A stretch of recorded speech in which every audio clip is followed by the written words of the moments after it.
Merry Christmas! Ito ang ganap namin ngayong Christmas.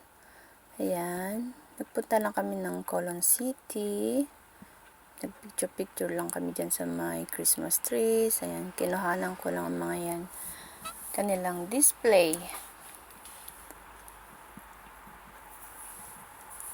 Naglakad-lakad lang kami dyan sa mall.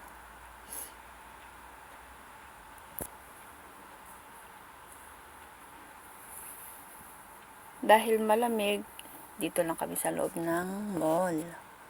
Yan.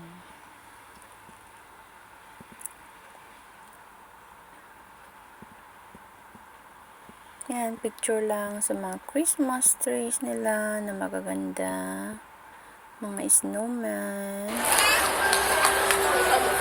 Katapos ng Colon City, nagpunta kami dyan sa mall ng Moco. At dyan na rin kami kumain sa may Momoko, guys. Masarap ang pagkain nila dyan. Ayan, udong. Tapos may kasama siyang chicken. Ang sa akin naman ay rice. Ayan. May salmon, crabs, yan.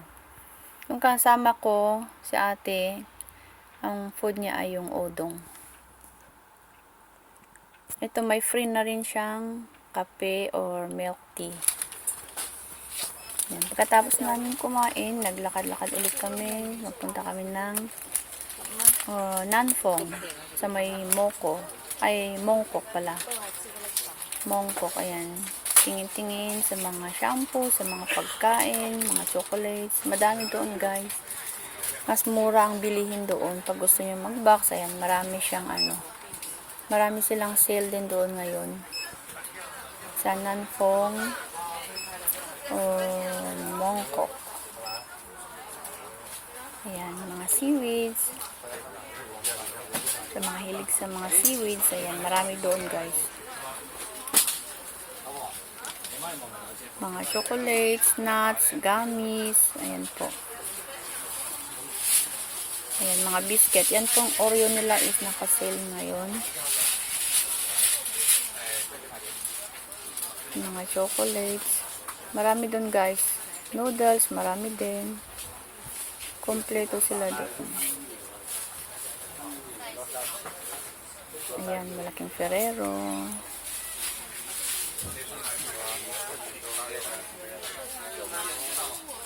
Nag-window shopping lang kami, guys, dahil walang pang shopping.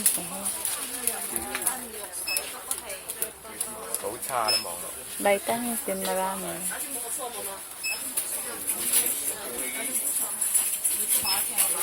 Maganda mga shampoo nila dito. Mura, pero at least quality naman po siya.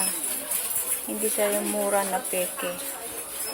Maganda yung quality ng kanilang produkto. Karamihan dito is Japan products.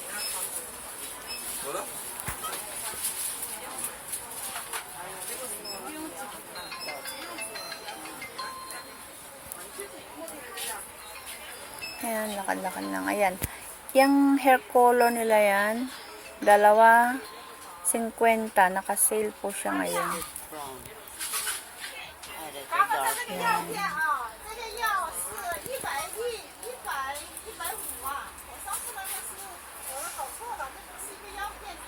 May pang shampoo lang na kulay din.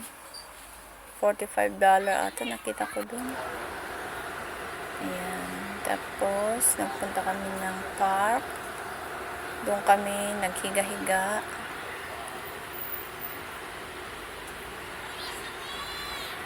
Nakatulog din kami siguro mga 1 hour dyan sa park na yan. Maluang itong park na to, kaya pwede kayong maglatag, makapahinga. Sa mga first timer ng Hong Kong, pwede dyan. Colon City Park. Ayan. At gabi na, kaya uwi ang time. Ayan, dumaan kami ng church dito sa may St. Therese. Yan na ang pinaka-last na tambayan namin bago kami umuwi ng bahay.